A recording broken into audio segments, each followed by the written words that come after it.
Assalamualaikum and good morning to everyone. Okay, today we will learn on the integration inverse hyperbolic function, and also we will learn on the inverse trigonometric function. So I will not take much time on this technique of integration. Okay, I will show one of the example. Okay. Macam mana kita nak tahu yang tu inverse hyperbolic function or inverse trigonometric function?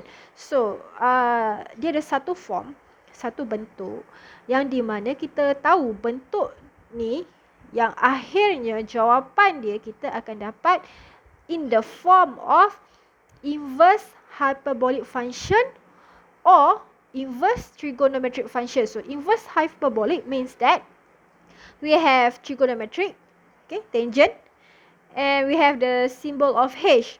So symbol of H means that hyperbolic, and -1, power of -1 means that it is the inverse. That's why this is the integration technique for the inverse hyperbolic function. Okay, inverse trigonometric function pun bentuk dia lebih kurang macam ni juga. Okay, so kalau trigonometric mean that we don't have the H. We only have the tangent and we have the power of -1. Okay. Itulah inverse trigonometric. Dia tak ada H je. That's the difference between inverse hyperbolic and inverse trigonometric. Okay, saya tunjuk contoh. Okay, sebelum kita start settlekan this integration. Okay, you guys. I advise you guys to copy this one in your notes.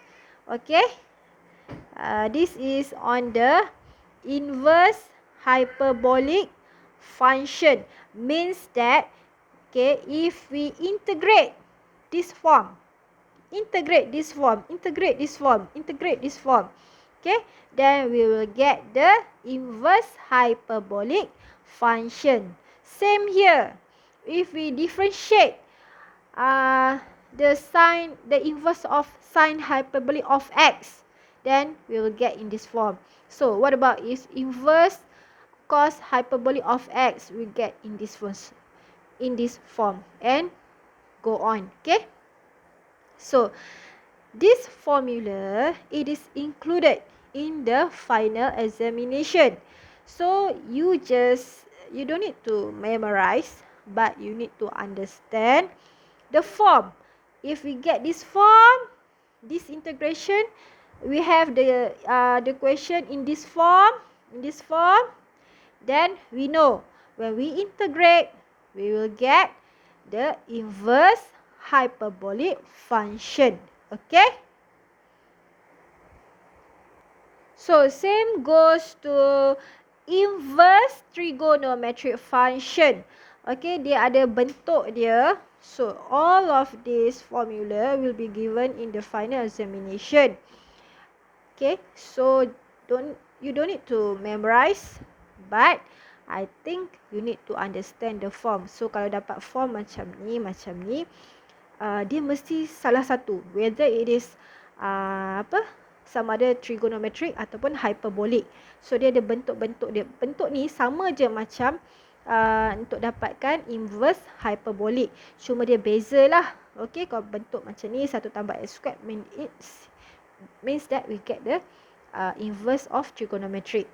Okay, so bentuk-bentuk macam ni kena tahu. Bentuk kalau 1 over something like this one, okay, 1 plus x squared, 1 minus x squared, and then the power root, means that we know we will get in the form of inverse trigonometric or inverse hyperbolic. So salinlah this formula untuk you understand. Okay, so we will go for the question. So we have a question like this one. So apa perlu kita buat? So kita nampak kan bentuk dia macam bentuk form yang boleh dapat whether the answer will be, okay, jangan tengok jawapan lagi, kita tengok soalan dulu.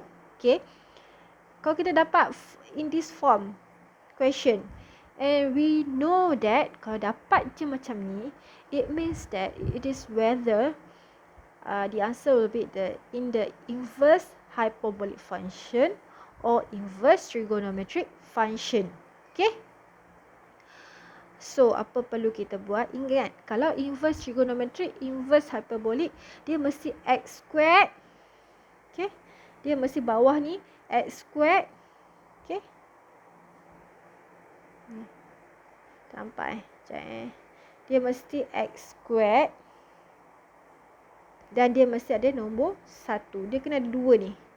Dia mesti ada x squared dengan nombor 1. So, kita kena buat dia jadi 1 kat sini. Okay. So, apa nak buat bila nak jadikan dia 1?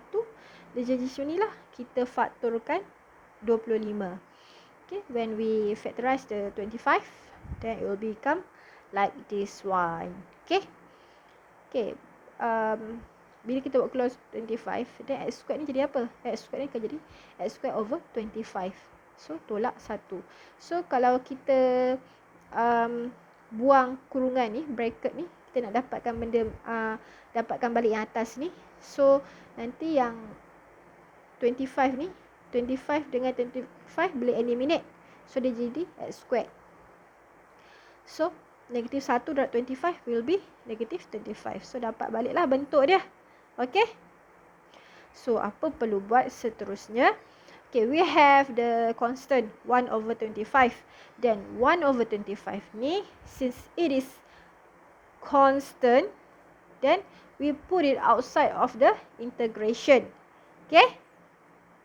Then, apa jadi? Yang tinggal 1 over this bracket. Okay.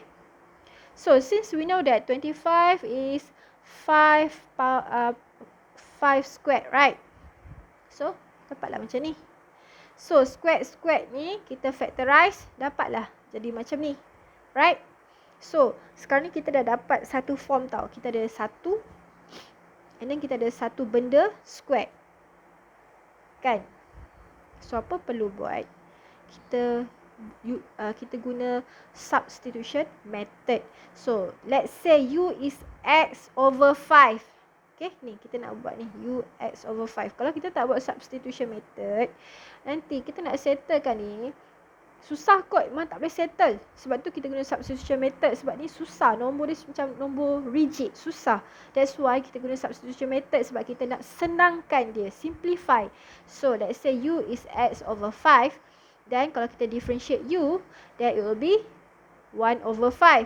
So, remember, kita nak function dia adalah du. So, bila nak function du sahaja, dx ni akan bawa ke kanan. Then, it will be like this one. Okay. Since this is 1 over 25. Okay. 25 tu dapat mana-mana? 25 tu bila kita factorize, kita dapat 5 darab 5. Right? Sebab, kenapa kita buat macam ni? Sebab kita nak dapat in the form of du. Okay. Kalau kita tak dapat bentuk u dengan du dalam this equation, tak dapat u dengan du, kan? Maksudnya, kita tak boleh guna substitution method ataupun substitution method kita salah. So, untuk dapatkan bentuk dia, substitution method, then we must have the u and du. Okay, sebab tu kita pecahkan 25 ni. Sebab 1/5 dx adalah du. Okay. 1/5 dx adalah du. So, 1/5 dx ni adalah du. 1/5 ni tak kacau kan? Jadi, just buat turun je lah. Okay. And then, x over 5 is u, right? So, berbalik pada bentuk ni semula. Okay.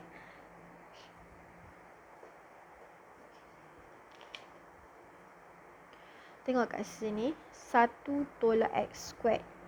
Okay, is this whether inverse of tangent hyperbolic or inverse of cot hyperbolic? So, selalunya kalau nilai x tu tak diberikan, so we usually we choose the first one lah. Okay, tangent hyperbolic. Okay.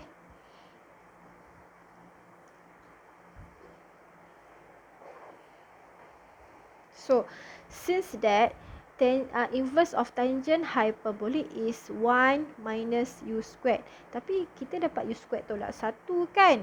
So apa perlu buat? Kita negatifkan dia. So bila kita negatifkan dia, so buat keluar negatif. So bentuk dia macam ni lah. Okay.